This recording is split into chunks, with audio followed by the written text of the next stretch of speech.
Lūdzu, tieši rīzniekus noskatīties šo video līdz galam. Aha, tikai rīzniekus. Labi, es esmu rīznieks. Nu tad klausīšos līdz galam. Jaunāk ieskādējas reitinga rāda, ka par uzvaru Rīgas domas vēlēšanās sacējušas trīs saraksti. Viestura Klemberga progresīviem un Šlesera partija. Kurš no viņiem kļūs par Rīgas mēru izšķirs Rīgas nākotni tuvākajiem gadiem? Jo Klembergs vai Šlesers mēra amatā ir tik atšķirīgi kā Kopenhāgena vai Smoļenska kā... Opā, nu, šitā te viņš pateica nopietni. Staķis tikko salīdzināja Kopenhāgenu ar Smoļensku. Paga, es tikko kaut ko nesapratu. Klembergs, nu, es paskatījos nedaudz savāc informāciju par Klembergu tieši priekš šī video, lai man būtu, nu, ko pateikt par salīdzinājumam, jo viņš te kaut kā baigi noprezentējis savu šo te progresīvās partijas pārstāvi Klembergu.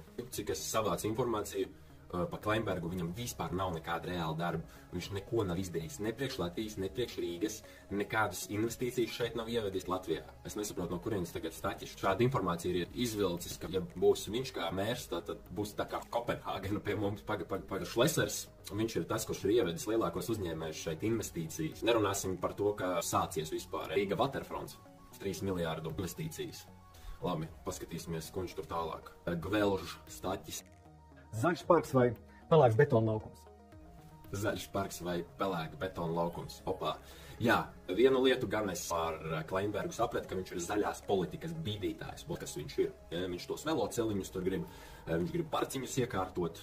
Viņam līdz tam smadzene velk, jā, viņš saprot, ka vajag kaut ko tur ar zaļo politiku darīt. Bet cik es esmu izpētījis, zaļā politika tā ir vienkārši kaut kāda mazas globālistu grupiņas interesēs bīdīta politika, kas ir tāds instruments, ar ko sagrābt varu visās pasaules valstīs. Ja? Un man ļoti žēl, ka mūsu politiķi uz šo te āķi ir uzsērušies. Ja? Un viena no viņiem ir šie progresīvie. Tātad lieta tāda, ka ja mēs neatbalstam šo zaļo politiku, mēs nevaram dabūt Eiropas fonda naudu. Ja? Uz ko arī šie te ierēdnieciski domājošie politiķi, viens no viņiem ir šīs te Klembergs, ja? Viņam šāda te domāšana ir jābīda šī te patīkamā politikai, kas ir Eiropai, lai varētu saņemt šos te fondus. Ko tas nozīmē priekš mums? Vairāk parādi, mums kā rīdziniekiem tas vispār nav izdevīgi. Pasaulē nāk cilvēks mums Latvijā, viņam jau ir 10 000 eiro parāds valstī. Tas nozīmē, ka progresīvie viņi šādu politiku iedrošina un turpina bīdīt uz priekšu, lai mums tas parāds būtu vēl lielāks. Un turpretīm Šlesers, viņš ved investīcijas no citām valstīm ar šo te pašu Riga Waterfront projektu. Šis ir ļoti spilgts pierādījums, kāda domāšana ir Šleseram. Viņš pirmkārt ir biznesmenis, un viņš domā par to, kā nevis radīt tādu politiku, lai mēs varētu aizņemties naudu no Eiropas fondiem, bet lai mēs paši varētu ražot, lai mēs paši būtu tie, kas šeit kaut ko tādu rada pievienoto vērtību, lai mums cilvēki šeit gribētu braukt ar to pašu turismu un arī ar citiem veidiem, kā piesaistīt šīs finanses mūsu valstī. Labi, klausamies tālāk, ko viņš teiks. Starp Eiropeisko vai Austrumu pārvaldības kultūru. Jā, šīm te koalīcijas partijām ir tāds jājams zirdziņš, ko visi šleseristi, ir kremlisti, austrumu pārstāvi un tā tālāk. Es arī, kad atbalstot šo te Šlesera politiku, tiek saukts par Kremlim. Viņiem ir šis tāds jājams zirdziņš, viņi speciāli ar to tādu neslavu ceļu pret mūsu partijas pārstāvjiem, jo viņi zina, ka, ja Šlesers būs atbildīgais tātad Rīgas mēra amatā, visa šī viņu zaļā politika aizies pa pieskari, nekādas Eiropas fondus viņi nevarēs saņemt. Cik es saprotu, viņi šādu te nomelnojošo politiku bīda, ja, runājot šādu te propagandu austrumu atbalstošās politikas pārstāvju. Labi, klausamies tālāk, ko viņš teiks. Zaļu, ģimenēm draudzīgu pilsētu, godīgu politiku, mierīgu satiksmi un pamatīgi saremontētas ielas, kas ir droši mūsu bērniem.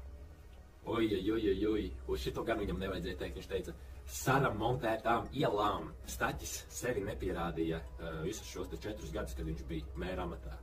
Kā uz ielām bija caurumi, tā tur aizvien ir šie te caurumi, šīs te bedres. Klembergs, viņš jau tieši tāds pats, viņš jau no tās pašas bandas ir, viņam līdzīga domāšana.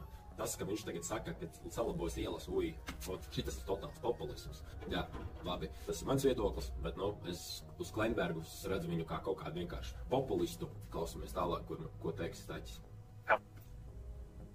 Kā dzirdējām rītdien oligarhu sarunās, šosejas pilsētas centrā un Jā, visi šie te jājams zirdziņi, ko tur cilvēks darīja pirms 10 gadiem, jā, visi šīs te sarunas, rīdzene un tā tālāk. Es pirms 8 gadiem nebiju kristietis, lietoju alkoholu, narkotikas, pārkāpu laulību, dzīvoju pie vecākiem, šodien tā vairs nav mana realitāte, un es parasti cilvēkiem tā saku, ja tu par manīm runāsi to, kāds es biju pirms 8 gadiem, tad mums nav pa ceļam. Ja?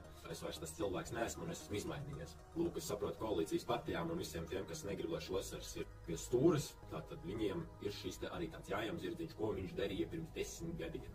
Lūk, tā. Labi, atkal mans viedoklis, bet klausamies tālāk, ko viņš teiks.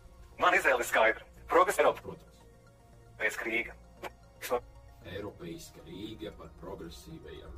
Jā, to mēs sapratām. Eiropeiska tajā pašā nozīmē, kā jau es teicu par tiem Eiropas fondiem. Lūk, un saprotams, jā, ka viņam ir tur savas intereses pār Rīgu un vispār kā tā, progresīviem ir savs vadīšanas stils, ko es uzskatu, ka tas būtu drausmīgas beigas Rīgai kā tā. Ja infrastruktūra jau ir tā salaista grīstē, tad viņi to izdarīs vēl vairāk. Tā kā skatāmies pirmkārt uz darbiem, nevis uz politiķu vārdiem. Viņš skaisti runās, skaisti izskatās, pasmaida, lūk, šis ir tas kandidāts, par ko vajadzētu balsot. Bet šis nav kritērijs, cilvēki domājam ar galvu, visiem jauku vakaru,